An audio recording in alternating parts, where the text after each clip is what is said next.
नमस्कार दोस्तों, स्वागत है आपका हमारे YouTube चैनल आध्यात्मिक यूनिवर्स में, जहां हमको रहस्यमयी जानकारियां और तीर्थ के बारे में जानकारियां प्रदान करते हैं। जैसा कि हमने आपको पिछले वीडियो में कुंडलिनी महाशक्ति के महत्व के बारे में और उसके रहस्य के बारे में बताया, तो हमने आपको आखिरी में कहा था कि आने वाले वीडियो में हम आपको सातों चक्रों के बारे में बताएंगे।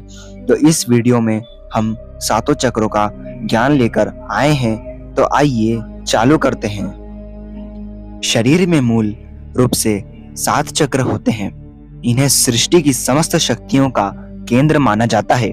आइए जानते हैं इन चक्रों के बारे में। पहला चक्र है मूलाधार चक्र।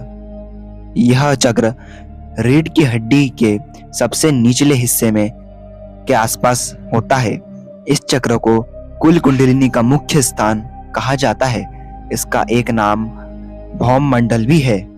यह चक्र चौकोर तथा उगते हुए सूर्य के समान स्वर्ण वर्ण का होता है। भौतिक रूप से सुगंध और आरोग्य इसी चक्र से नियंत्रित होते हैं। आध्यात्मिक रूप से धर्म, अर्थ, काम और मोक्ष का नियंत्रण कराता है। इसका बीजाक्षर है लम। व्यक्ति के अंदर अत्यधिक भोग की इच्छा और आध्यात्मिक इच्छा इसी चक्र से होती है। अगला चक्र है स्वादिष्ठान चक्र। जनन अंग के ठीक पीछे रीढ़ की हड्डी पर स्थित होता है। इस चक्र का स्वरूप अर्धचंद्राकार है। यह जल तत्व का चक्र है। इस चक्र से निम्न भावनाएं नियंत्रित होती हैं: अवहेलना, सामान्य बुद्धि का अभाव, आग्रह, अविश्वास, सर्वनाश और क्रूरता। यह चक्र 6 पंखुड़ियों का है। इसी चक्र से व्यक्ति के अंदर काम भाव और उन्नत भाव जागृत होता है। इस चक्र का बीज मंत्र है वम। इस चक्र को तामसिक चक्र माना जाता है। अगला चक्र है मणिपुर चक्र। यह चक्र नाभि के ठीक पीछे रीढ़ की हड्डी पर स्थित होता है। इस चक्र की आकृति त्रिकोण है और रंग रक्त के समान लाल है। यह चक्र ऊर्जा का सबसे बड़ा केंद्र है।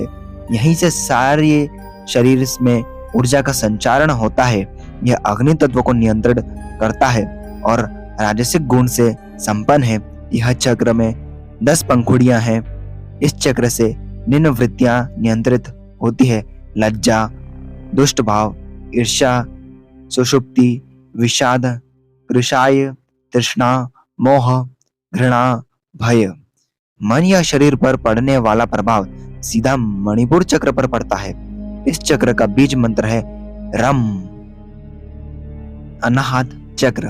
हृदय के बीचों बीच रीढ़ की हड्डी पर स्थित चक्र को अनाहत चक्र कहा जाता है। आध्यात्मिक दृष्टि से यहीं से साधक के सतोगुण की शुरुआत होती है। इसी चक्र से व्यक्ति की भावनाएं और अनुभूतियों की शुरुआत होती है। इस चक्र को सौर मंडल भी कहा जाता है। इसका वर्ण हल्का हरा है। इसका आकार षटकोण का है। इस चक्र में 12 पंखुड़ियां हैं। इस चक्र से निम्न प्रकार की वृत्तियां नियंत्रित होती हैं: आशा, चिंता, चेष्टा, ममता, दंभ, विवेक, विकलता, अहंकार, लोलता, कपटता, वितर्क, अनुताप। व्यक्ति की भावनाएं और साधना की आंतरिक अनुभूतियां इस चक्र से संबंध रखती हैं। मानसिक अवसाद की दशा में इस चक्र पर गुरु ध्यान और प्राणायाम करना अद्भुत परिणाम देता है। इस चक्र का बीज मंत्र है यम। विशुद्ध चक्र। कंठ के ठीक पीछे स्थित चक्र है विशुद्ध चक्र। यह चक्र और भी उच्चतम आध्यात्मिक अनुभूतियां देता है। सारी की सारी सिद्धियां इसी चक्र में पाई जाती हैं। यह चक्र बहुरंगा है और इसका कोई एक खास स्वरूप नहीं है। यह चक्र आकाश तत्व और 8 सिद्धियों से संबंध रखता है। इस चक्र की 16 पंखुड़ियां हैं। कुंडलिनी शक्ति का जागरण होने से जो ध्वनि आती है वही इस चक्र से आती है। इसका बीज मंत्र है हम। इस चक्र से निम्न वृत्तियां नियंत्रित होती है: भौतिक ज्ञान, कल्याण, महान कार्य, ईश्वर में समर्पण, विष और अमृत। इस चक्र में के गड़बड़ होने से वैज्ञानिक रूप से थायराइड जैसी समस्याएं और वाणी की विकृति पैदा होती है। संगीत के सातों सुर इसी चक्र का खेल हैं। अगला चक्र है आज्ञा चक्र। दोनों भुवों के बीच स्थित चक्र को आज्ञा चक्र कहा जाता है। यह दो पंखुड़ियों वाला है। एक पंखुड़ी काले रंग की और दूसरी पंखुड़ी सफेद रंग की है।